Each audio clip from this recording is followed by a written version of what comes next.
I never planned on noticing her. She was just there. Same corner seat by the window, same chipped mug the barista always seemed to save for her. I'd come into the cafe after my shift, sweat still clinging to me, phone heavy with half-written texts I'd never send, and she'd already be sitting there, her coat folded neatly on the chair beside her, as if waiting for someone who never came. She was older. Mid-40s, maybe. I never asked. I only noticed the way she stirred her coffee slowly, like the spoon was moving through something thicker than milk. The first time we spoke, it wasn't even real conversation. She caught me staring, not at her face, but at the book she was reading. I'd seen the same cover in my dad's old boxes. She tilted the book slightly, almost like she was offering proof. "You've read it?" she asked, voice low, not curious so much as cautious. "Half," I said. I didn't explain that I'd stopped because the pages had gone missing from the middle. She smiled, small, not generous. But it stayed with me long after I left. Over the weeks, it built in fragments. She'd remember my order before the barista did, black coffee, no sugar. I'd joke that it made me predictable. She'd joke back that predictability was underrated. Our words never carried weight, but they stuck, like dust on a shelf you never clean.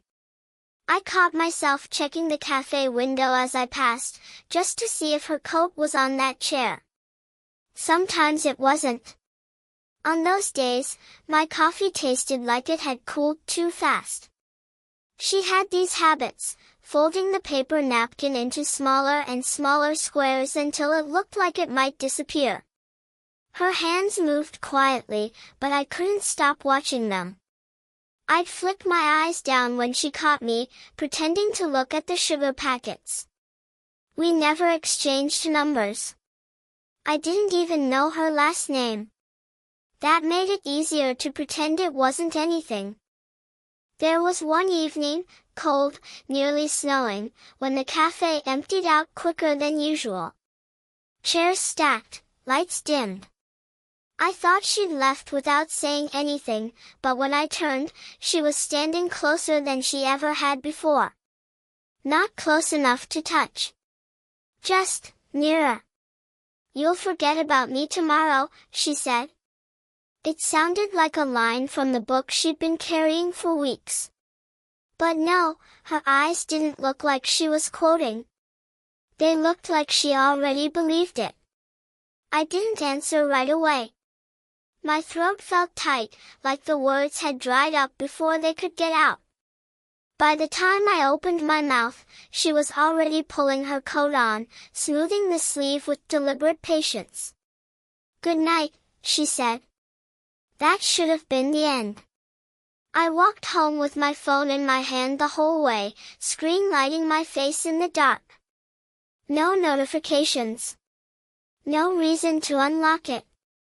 Just my thumb hovering over a blank message thread. At my apartment door, I heard the buzz of a new text. I didn't recognize the number. "Thanks for not asking too many questions. Don't forget your coffee tomorrow." I stared at it longer than I should have, my hand resting on the doorknob but not turning it. I hadn't given her my number. I should have felt unsettled. Instead, I read it again, slowly, the way she stirred her coffee, until the words sank in deep enough to keep me awake. The next time it happened, it wasn't planned. It was raining hard enough to blur the streetlights, the kind of rain that made you second-guess stepping outside. I found myself standing in the cafe doorway, coffee in hand, jacket too thin for the storm. She was already there, just behind me. I hadn't noticed until her umbrella tapped lightly against the doorframe. "Not worth it," she murmured, almost to herself. I glanced at her. The glass fogged with our breathing. I thought she might turn and sit back down, but she didn't. She just stayed beside me, close enough that I could smell the faint, unfamiliar sweetness of her perfume. "You don't drive?" I asked. She shook her head.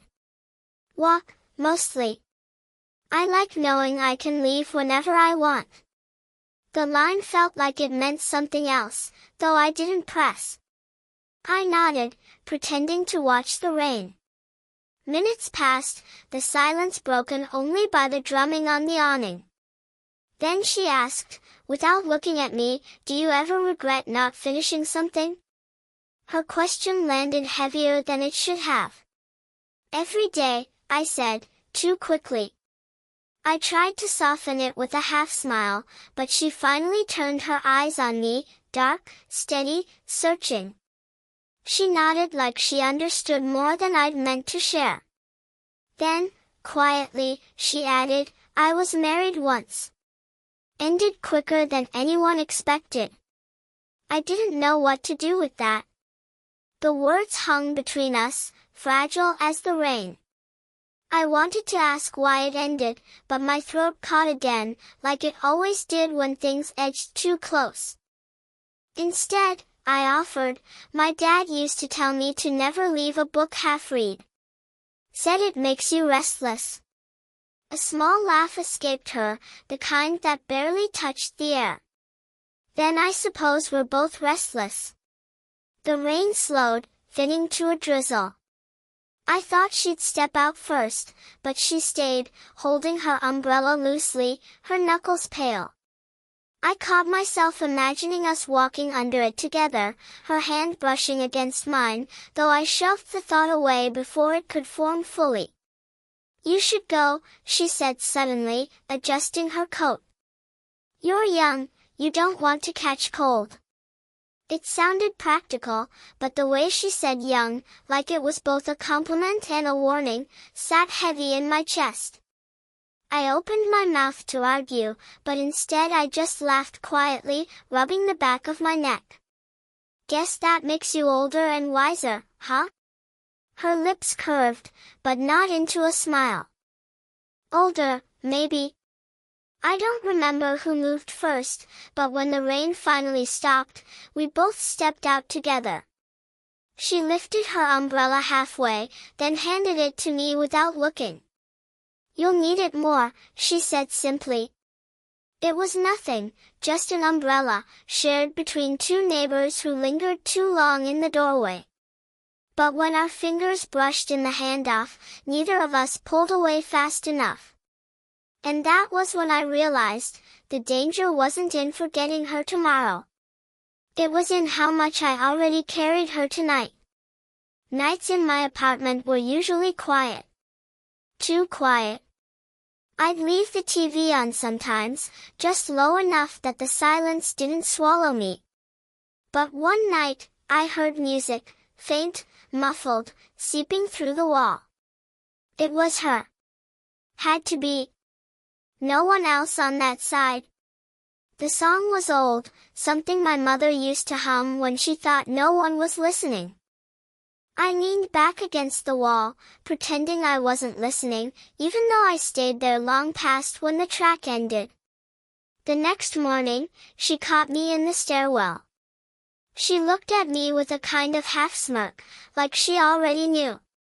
"Thin walls," she said. I almost choked on my reply. "Yeah.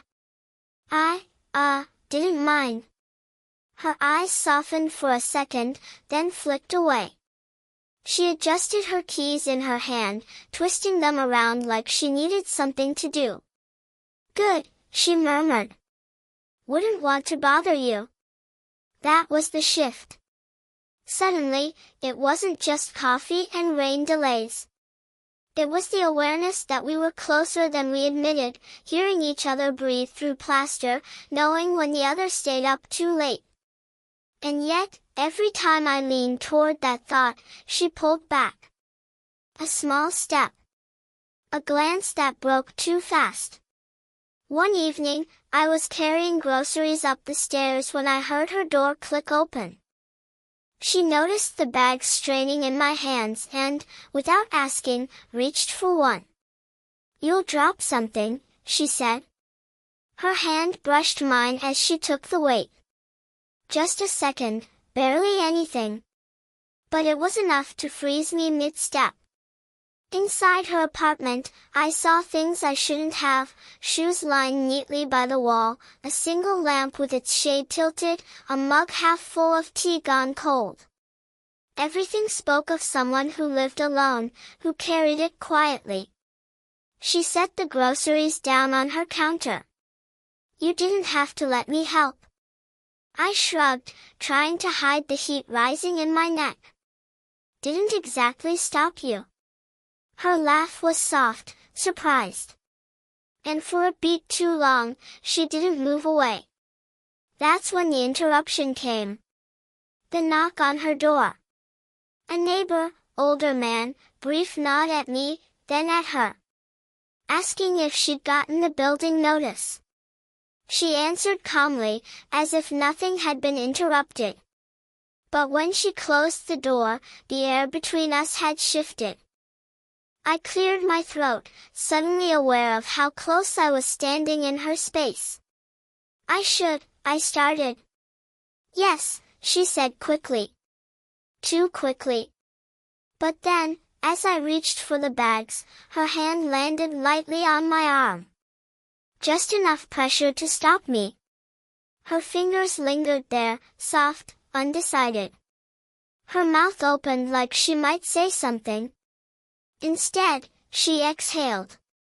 Pulled her hand back. The silence that followed was louder than anything else.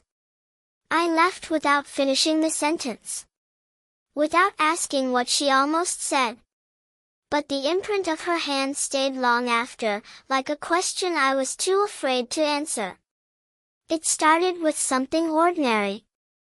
She asked if I could look at her lamp, the one by the couch with the tilted shade. The bulb kept flickering, she said, and she wasn't sure if it was the wiring or just old. I told myself it was nothing. Just helping a neighbor.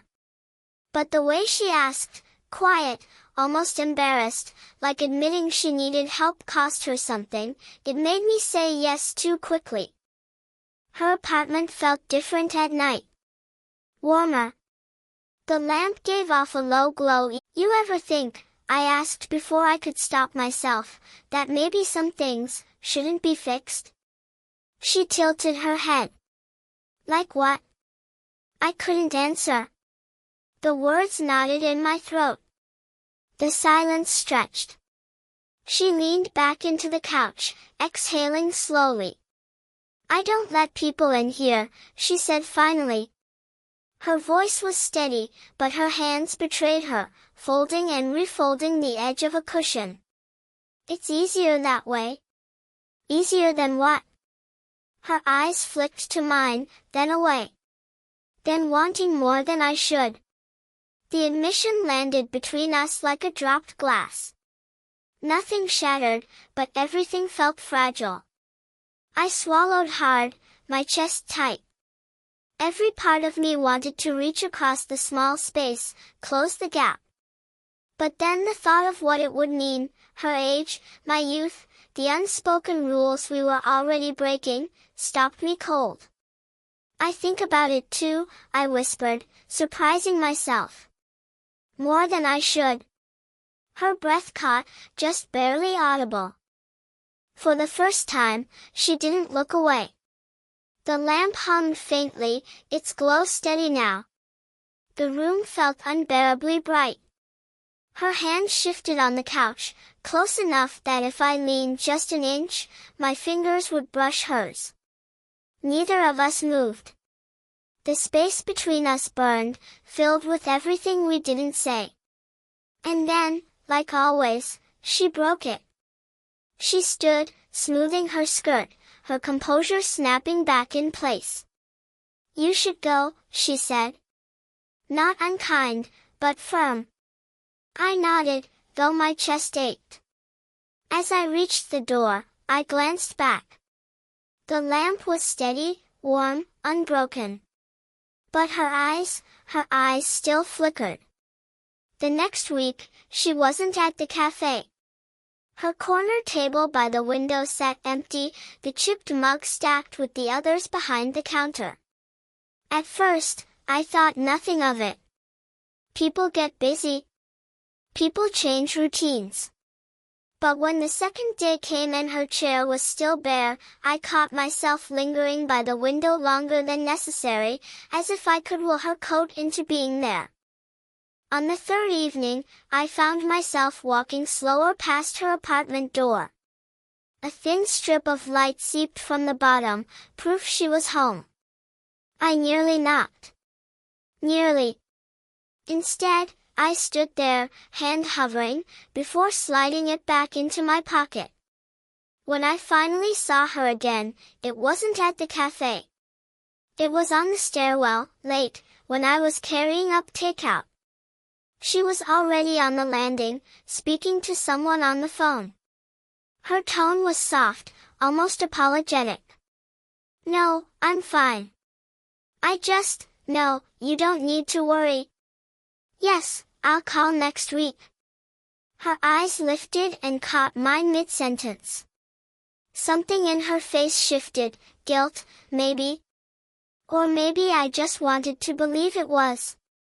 She ended the call quickly. "Late dinner?" she asked, nodding toward the bag in my hand. I tried to sound casual. "Yeah. Didn't feel like cooking." She smiled, but it didn't reach her eyes. The distance grew sharper after that. She still nodded if we passed in the hallway, but she didn't linger.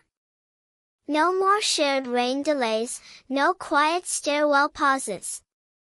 Just a polite half-smile and then her door clicking shut. I wanted to ask why. I wanted to demand an answer. But I didn't. Instead, I sat in the cafe, night after night, staring at the empty chair by the window like it might tell me something if I looked long enough. One evening, the barista, a kid not much younger than me, leaned over while handing me my drink. "Your friend hasn't been in lately," he said casually. I froze. "No. She hasn't. She used to come in every day," he continued, wiping the counter. "Always asked if we had the good tea. Haven't seen her in almost a week." Good tea. I didn't even know she drank tea. The realization stung more than I expected. Back in my apartment, I typed out a message I didn't know how to finish. "I haven't seen you lately. Are you okay?" I stared at it for a long time, thumb hovering over send. Then I deleted it. Typed it again. Deleted it again. The wall between us felt thicker now, like the plaster had grown overnight. I left the message unsent. At the cafe the next morning, her chair by the window was still empty. The chipped mug was still stacked with the others. And I realized, the worst part wasn't her absence. It was how much space she still took up, even when she wasn't there. It was late when it happened. I'd come back from work, shoulders sore, head full of the usual static, when I saw her standing at my door. No coat. Just her sweater, sleeves pulled down over her hands. She looked like she hadn't meant to stay long but couldn't make herself leave. "I was passing by," she said, though we both knew she wasn't. I unlocked the door, stepped aside. She hesitated, then came in. My apartment was dim, the kitchen light the only one on. She sat at the small table, fingertips tracing the rim of a mug I set down in front of her. Tea, though I wasn't sure if it was the kind she liked. We didn't talk at first. The air between us was heavy, filled with the quiet sounds of the building settling. Finally, she broke it. "You've been waiting for me?" Not a question. I swallowed. "Yeah." Her hands tightened around the mug, though she didn't drink. I told myself it was better if I pulled away. Easier for both of us. Was it? I thought of all the nights I'd almost knocked on her door, all the unsent messages, all the moments that slipped by because I was too careful, too afraid. I leaned forward, elbows on the table. So what now? She gave a small, broken laugh. I don't know. I'm older. Divorced. Set in my ways. You're young, I finished for her. She nodded. Too young for this. But then she reached across the table anyway, her fingers brushing mine. Tentative. Like testing water. The touch was nothing, really. Barely there. But it felt like everything. We sat like that, hands almost touching, neither pulling away. Finally, she whispered, okay. It wasn't permission. It wasn't a promise. Just a fragile acknowledgement of what already lived between us. I whispered it back, the words strange in my mouth but steady. Okay. And for the first time, it felt like neither of us was carrying it alone. Months later, it almost felt like the beginning again. The cafe, the chipped mug, the corner seat by the window. Only now, it wasn't just her seat. Sometimes she was already there when I arrived, sometimes it was me waiting. But the space belonged to both of us now. She still ordered tea, asking if they had the good kind. I still drank black coffee, no sugar. We didn't need to joke about predictability anymore. The comfort was in the routine itself. Life didn't change overnight. I still worked long shifts. She still kept to herself more often than not. But there were small things. Her lamp stayed fixed. She kept an extra packet of sugar by her counter, just in case. My umbrella ended up by her door more often than mine. We didn't talk about labels. We didn't talk about the future in dramatic terms. It wasn't that kind of story. What mattered was the quiet, the way silence no longer felt like absence. One Sunday morning, we walked to the park. The benches were slick from the rain, but she sat anyway, brushing the water aside with her hand. I joined her, shoulders brushing. It's 8:47, I said, checking my watch. She raised an eyebrow. And? That was the time on your message. The first one. She smiled then, small, real. You remembered. Couldn't forget, I said. Her hand found mine on the bench, no hesitation this time. There are still moments when I catch her folding napkins into neat squares, or hear her music through the wall, and I realize, the restlessness hasn't gone away. Maybe it never will. But now, it doesn't ache. It hums. Because when I glance up from my coffee, or pause at the stairwell, or feel her hand brush mine under the umbrella we still share, the weight of tomorrow doesn't scare me the way it used to. She once told me I'd forget her. Tomorrow, the day after. But tomorrow kept coming, and she was still here. And so was I. Sometimes love isn't loud. Sometimes it's just two people sitting at the same table, drinking what they always drink, knowing the silence is enough. That's how it stayed with me. Not in grand gestures, but in the chipped mug, the steady lamp, the 8:47. Things only we would understand.